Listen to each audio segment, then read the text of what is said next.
O interrogatório é uma forma de entrevista feita por autoridades, com o objetivo de obter informações úteis. Porém, existem maneiras e maneiras de se conseguir tais informações. E às vezes é preciso usar técnicas para fazer a pessoa falar. Eu sou Ivan Lima e vamos comigo nessa? Hoje, caros amigos, falarei das técnicas mais cruéis para se fazer um interrogatório. A primeira técnica que quero citar é a da privação sensorial. Vocês têm noção do que seja isso? Não? Imaginem ficar em um local sem som, sem enxergar, ouvir, sentir cheiro e até sem o tato. Em um estudo realizado com 17 voluntários, eles foram colocados em uma câmara, onde bloqueavam-se todos os estímulos sensoriais. Obviamente, os voluntários podiam respirar. Caso contrário, morreriam. E deveriam permanecer dentro dessa câmara por 36 horas seguidas. Os resultados do estudo foram extremamente assustadores. Apenas 6 dos 17 voluntários conseguiram ficar até o final do experimento. 4 dos outros 11 participantes disseram que estavam sentindo coisas muito estranhas, como ansiedade e pânico. Segundo os especialistas que realizaram o estudo, o principal objetivo é privar as pessoas das sensações que estão acostumadas, deixando-as em estado de choque, conforme o tempo vai passando. Acredita-se que algumas horas em um ambiente como este possam ser como semanas ou meses preso em uma cela comum. O mesmo acontece quando as pessoas ficam isoladas. Já perceberam como é terrível aquelas cenas de filmes onde as pessoas ficam dias presas em uma solitária? Deixar uma pessoa isolada do resto do mundo, ou seja, sem o estímulo ou interação de outra pessoa, com o tempo, faz o indivíduo duvidar do que é real e do que não é. Em alguns casos, as pessoas têm até alucinação. O profundo sentimento de ansiedade mexe com o psicológico da pessoa, fazendo com que ela diga até o que não sabe. Mas essa prática deve ser feita com bastante cuidado, pois dependendo do tempo que a pessoa passar isolada, pode ser que as consequências sejam eternas. A terceira técnica que eu quero citar é a privação do sono. Esse método costuma ser feito deixando o indivíduo acordado por vários e vários dias. Porém, quando as pessoas finalmente conseguem adormecer, elas são acordadas para então serem interrogadas. E é nessa hora que o interrogador se aproveita para conseguir as respostas que queria. Menachem Begin, um homem que foi ministro de Israel, passou por essa experiência quando era prisioneiro da KGB. Segundo ele, o prisioneiro que passa pela privação do sono fica com a cabeça pesada, onde seu corpo está exausto. Suas pernas não respondem mais ao cérebro e seu único desejo é dormir. Existem alguns relatos que dizem que esse método era usado pela CIA, onde os presos eram colocados em posições desconfortáveis, ficavam com as mãos algemadas sob a cabeça e alguns ficavam sem dormir por até 180 horas seguidas. Detentos foram mantidos em celas isoladas, completamente escuras, com música ou barulho alto, para que assim não pudessem pegar no sono. Quando o prisioneiro não estiver mais aguentando, ele vai dizer tudo o que sabe em troca de algumas horas de sono. Não sei para vocês, mas na minha opinião, técnicas como essas são desumanas e não deveriam ser aplicadas. Bom, e já que eu citei que os prisioneiros da CIA eram mantidos em posições desconfortáveis por horas, essa também é uma forma cruel de fazer as pessoas falarem algo em um interrogatório. Vamos imaginar que você seja colocado em uma posição e precise ficar exatamente desse jeito por algumas horas. É importante observar que você não poderá usar nenhum objeto externo ou que possa te ajudar a descansar. Quer um exemplo?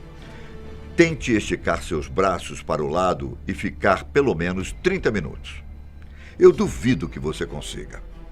Na teoria não parece um método de tortura, mas na prática, essa técnica pode ser muito mais dolorosa do que você imagina. Conhecida como técnica do estresse. Essa técnica é muito utilizada no treinamento do Exército dos Estados Unidos. Eles colocam os soldados que estão em treinamento em posições difíceis e, assim, os soldados passam horas. Existe uma posição muito comum chamada de Front Leaning Rest, que é a mesma posição de fazer flexões. Os recrutas são obrigados a ficar horas dessa maneira e muitos acabaram não resistindo ao treinamento. Essa técnica, basicamente, coloca o corpo humano de tal forma que uma grande quantidade de peso é colocada em apenas 1 ou 2 músculos. E acreditem, forçar os prisioneiros a adotar tais cargos é uma técnica de interrogação aprimorada, utilizada para extrair informações. E o afogamento simulado? Você já ouviu falar dessa técnica? Ela consiste em imobilizar uma pessoa e derramar água sobre o seu rosto.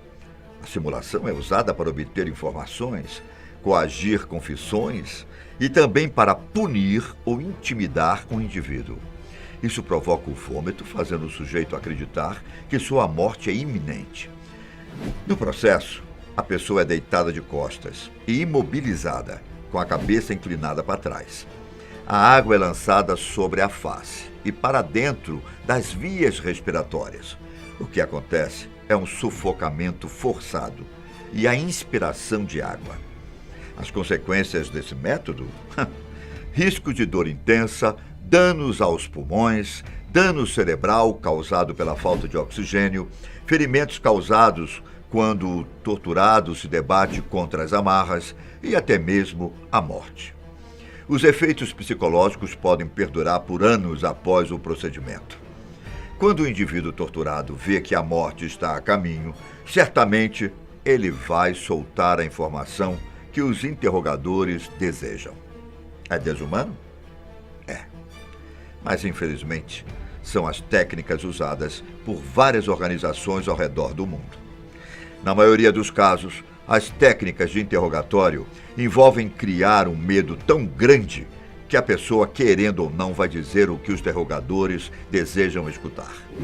As fobias, inclusive, são muito usadas em torturas. Imaginem uma pessoa ficar com tanto, mas tanto medo que ela vai começar a entrar em pânico.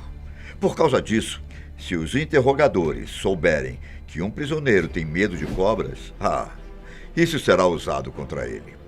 O prisioneiro pode ser colocado em uma sala repleta de cobras.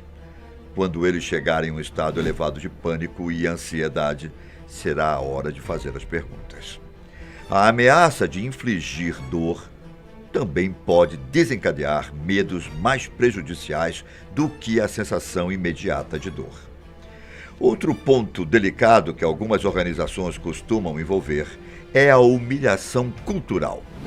Vamos supor que um homem muçulmano seja prisioneiro e é forçado a fazer coisas que sua religião não permite, como comer algum tipo de alimento ou cometer atos considerados blasfemos. Certamente, dependendo da pessoa, ela fará de tudo para que não seja forçada a cometer tais ações. Viram como essas técnicas de interrogatório são cruéis e, ao mesmo tempo, efetivas? Ou vai dizer que você iria resistir a alguma delas?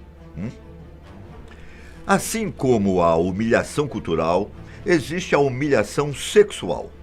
Essa última ocorre de várias formas e leva em conta as crenças do prisioneiro. Quer um exemplo? Se uma pessoa tem uma crença religiosa que se opõe fortemente à homossexualidade e ela é forçada a ter relações com outro prisioneiro do mesmo sexo, essa pessoa estará sendo vítima de uma humilhação sexual. O mesmo pode ser feito ao forçar um homem a usar roupas femininas. Se a religião deste homem for contra a travestilidade, certamente ele também estará sendo vítima da humilhação sexual. Outro interrogatório é o bombardeio sensorial. Imaginem ficar em um local com barulhos, música alta ou mesmo luzes, piscando o tempo todo. Agora imaginem ficar em um local com essas características por semanas ou mesmo meses. Esse método foi elaborado para sobrecarregar os sentidos de uma pessoa, interferindo no sono, concentração e até cognição. Existe um caso famoso onde um iraquiano relatou sua experiência em um interrogatório como esse. Ele disse que foi obrigado a ficar de pé diante de uma parede por 7 dias.